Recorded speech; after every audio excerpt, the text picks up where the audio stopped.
السلام عليكم ورحمة الله وبركاته. ازيكم عاملين ايه؟ يا رب تكونوا بألف خير. اللهم صل وسلم وبارك على سيدنا محمد. النهاردة عملنا حاجة حلوة سهلة وبسيطة، في 10 دقايق تقدري تقومي تعمليها. وكمان عاوزين نريح شوية بقى من الكنافة والجلاش والبسبوسة، خلاص زهقنا منهم. وكمان عايزين نوفر السمنة عشان خاطر نعمل بيها الكحك والبسكوت والغريبة وحلويات العيد ان شاء الله. هتقولي لي يا ام محمد ما انت قاليها في الزيت. عايزه اقول لكم والله مش بتشرب زيت خالص، بجد حاجة كده بتدوب في البق وطعمها حلو جدا، هتعجبكم ان شاء الله. بس ما تنسونيش في لايك واشتراك وتفعيل الجرس عشان يوصلك مني كل جديد. وكمان بعتذر عن صوتي عشان خاطر كنت تعبانة شوية، فصوتي لسه سايب اثر من التعب اللي كان عندي. تمام، ادعولي بقى ربنا يكمل شفايا على خير ان شاء الله. عايزه اقول لكم حاجه كده، بصوا دايبه، طعمها حلو جدا جدا، على قد القطمه كده بتاعت البق، طعمها حلو قوي، هتعجبكم ان شاء الله. معايا كوبايه ونص من دقيق البسبوسه الناعم من عند العطار، يعني خام معلهوش اي مواد. معايا 100 جرام من الدقيق. معايا معلقه لبن بودر كبيره، حابه تستغني عنها مفيش اي مشكله، بس هي بتدي تيست طعمه حلو قوي. معايا معلقه سكر كبيره. معايا معلقه صغيره من الخميره. معايا هنا كيس من الفانيليا. تمام، هنقلب المواد الجافة كلها مع بعض. وما ننساش رشة الملح، انا بحطها في المواد بتاعتي وانا بجهزها. معايا دول معلقتين من السمنة، بس سمنة سايحة، معلقتين اتنين، حابة تستبدليهم بزيت مفيش مشكلة. هنبتدي نعملهم كده مع بعض، نخليه زي الرملة المندية كده اهو. بصوا زي ما انتوا شايفين،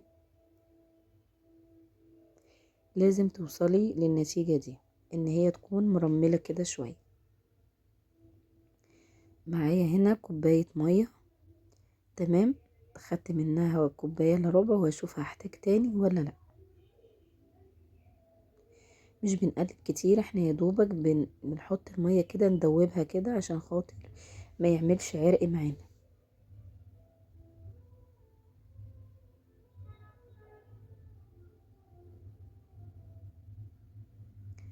بصوا القوام بتاعها كده حلو قوي. كده انا خدت كوباية المية كلها. احنا نزود المية واحدة واحدة. زي ما انتوا شايفين القوام بتاعها جميل جدا.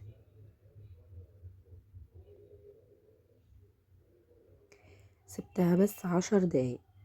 بصوا لازم تبقى بالشكل ده. الخميرة تفتح، بس انا مش عايزاها تخمر، انا عايزة الخميرة تفتح في قلب العجينة زي ما بوريكم كده. بصوا التفتيح اللي انتوا شايفينه ده، 10 دقايق بالظبط في مكان دافي، هتفتح معاكي بسرعة. وبعد كده ايه تشتغلي بيها. عندي هنا كيس حلواني، اي بلبلة عندك تقدري تستخدمي بيها. ما عندكيش اي كيس تقطع، يعني مش لازم اشكال، المهم طعم الحاجة يكون حلو. والزيت بتاعي لازم يكون على درجة نار متوسطة شوية، ما يكونش سخن قوي عشان ما تنزلش تحمر وما تبقاش مستوية من جوه.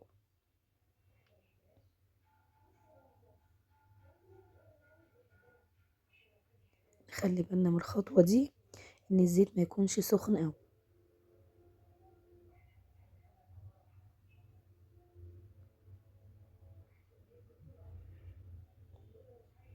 اي بلبلة عندك تقدري تعملي بيها، واي كيس ما عندكيش كيس حلواني تقدري تستخدمي اي كيس من بتاع التلاجة في الجنب كده، وتحطي البلبلة مفيش اي مشكلة، هيشتغل معاكي.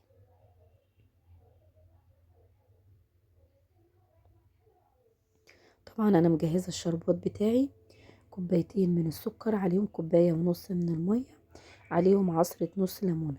عندك عسل الجلوكوز اللي بيظبط معاكي قوام الحلويات بتاعتك، هو الشربات. لو عندك عسل جلوكوز هتحطي معلقة كبيرة، بجد بيخلي الحلويات عندك حلوة قوي. السكر بتاعها مش بيسكر، ما بيعملش سكر في الجناب ولا اي حاجة، حتى الحلويات لو قعدت عندك يومين مش بتعمل سكر ومش بتنشف، تفضل معاكي حلوة قوي.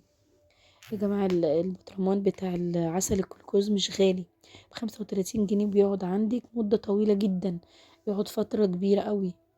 تمام، فعشان خاطر ناخد نتيجة كويسة وطعم حلو أوي زي الحلويات اللي احنا بنشتريها من برا، نجيب برطمان العسل الجلوكوز ده ونخليه في المطبخ عندنا، وهي سخنة كده بخرجها من الزيت، بنزلها في الشربات بتاع التقيل البارد.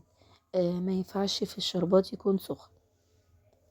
تمام. هنا بقى بعد ما خلاص عملنا الكمية كلها، ببتدي اصفيها من الشربات في الطبق.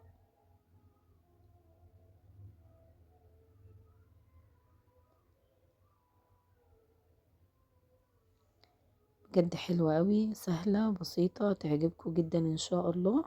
لو وصلتوا معايا لحد هنا ما تنسونيش في لايك واشتراك وتفعيل الجرس عشان يوصلك مني كل جديد بأمر الله.